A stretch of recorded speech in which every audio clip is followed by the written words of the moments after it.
ধরেন একটা ব্যবসায়ী আপনার অনলাইন শুরু করলো। অনেক কারণে ভুল হয়ে গেল। কিছু খারাপ রিভিউ পেয়ে গেছে। এখন আবার তো তার ট্রাস্ট গেইন করা দরকার। এটা একটা পার্ট।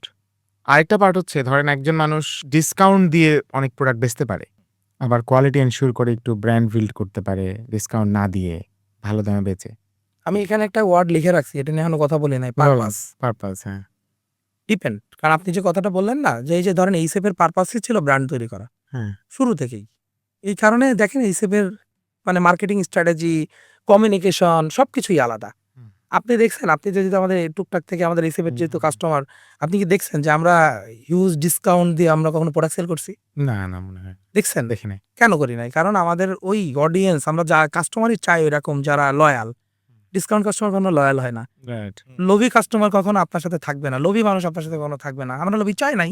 সেজন্য আমরা স্ট্র্যাটেজি তৈরি করি নাই এইভাবে। তো আপনি যদি চান ওইভাবে, তাহলে এটাও তো রং বলতেছি না। মানে আমি বলতেছি আপনার চাওয়া, মানে এখন পারপাসটা কি? এখন আমি চাইছি এইভাবে এইজন্য করছি। ডিসকাউন্ট দিয়ে যে করছে সে যদি চাই মানি মেক করতে, এটা যে আমি আমার তো লং গেম দরকার নাই। আমি শর্ট গেমে আমি শেষ করব, মানি মেক করব। That's it. এটা তো খারাপ কিছু না। পৃথিবীতে অনেক ব্র্যান্ড আছে যারা শুধু ডিসকাউন্টই দেয়। এমন ব্র্যান্ড আছে যেমন ওয়ালমার্ট। তাদের একটাই স্লোগান যে পৃথিবীর সবকিছু থেকে আমার মানে যেকোনো এই কলমটার দাম যদি পৃথিবীর কোথাও ডিসকাউন্ট তো একটা সাইকোলজি। আপনি আমাদের বাঙালি সাইকোলজি কি? আপনি এই যে এই কলমটার দাম ধরেন ৳৫, হ্যাঁ? আপনি ধরেন ডিসকাউন্ট দিয়ে ৳১০ দাম, ৳৫ ডিসকাউন্টে ৳৫ রাখছেন। আপনার কাছে মানসিক স্যাটিসফ্যাকশন ওকে। আপনি একটা টি-শার্ট কিনতে যাবেন, সাপোজ আপনি ব্লেজার কিনতে গেছেন। আপনি ব্লেজারের দাম জানেন ৳৫,০০০। আপনি কেনার সময় যদি আপনাকে ৳৫০০ ডিসকাউন্ট দিয়ে দেয়, আপনি দেখবেন হ্যাপি ফিলিং। তো আসলে এটা ডিপেন্ড। আসলে আমি এটা মানে কোন দিক থেকে রং বলতেছি না। আমি বলতেছি অ্যাকচুয়ালি টোটালি ডিপেন্ড। মানে এটা আলাদা একটা স্ট্র্যাটেজি ডিসকাউন্ট। আলাদা। পুরো আলাদা একটা স্ট্র্যাটেজি এবং আপনার পারপাস এর সাথে এটা অ্যালাইন করতে হবে। হুম। ডিপেন্ড, মানে এটা রং কিছু না। আপনার প্রত্যেকের জায়গায় সবাই রাইট। তার পারপাস কি আগে সেটা বুঝতে হবে। সেই পারপাসের সাথে অ্যালাইন করে সে কিভাবে তার গেম সাজাবে, স্ট্র্যাটেজি সাজাবে, কিভাবে কি, এটা টোটালি ডিপেন্ড করে। ডিপেন্ড করে। আচ্ছা খারাপ রিভিউ আসলে কিভাবে আবার ট্রাস্ট গেইন করবে? খারাপ রিভিউ অনেক কিছু হইতে পারে। আমাদের সাথে হইছে না খারাপ? আমাদের নামে নিউজ হইছে না খারাপ?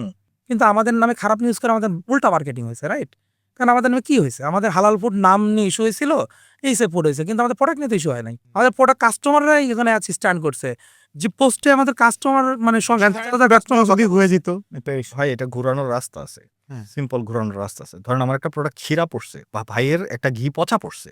ওই কাস্টমারের বাসায় গিয়ে আমি প্রোডাক্টটা দিয়ে তার সাথে একটা সেলফি তুলে তাকে আরো কিছু গিফট দিয়ে ভাইয়েরা আমাকে ট্রিমেন্ডাস ট্রিটমেন্ট দিছে। রাইট? যে একটা প্রোডাক্টে হালকা একটু ছিঁড়া পড়াতে ভাই নিজে চলে আসছে উইথ এ গিফট উইথ ওই প্রোডাক্টের দেখা গেল যে আমার এই প্রোডাক্ট খারাপ হইছে কিন্তু উল্টা এই খারাপ হওয়ার দুর্ঘটনা আরো বড় রকমের ট্রাস্ট বিল্ড করছে।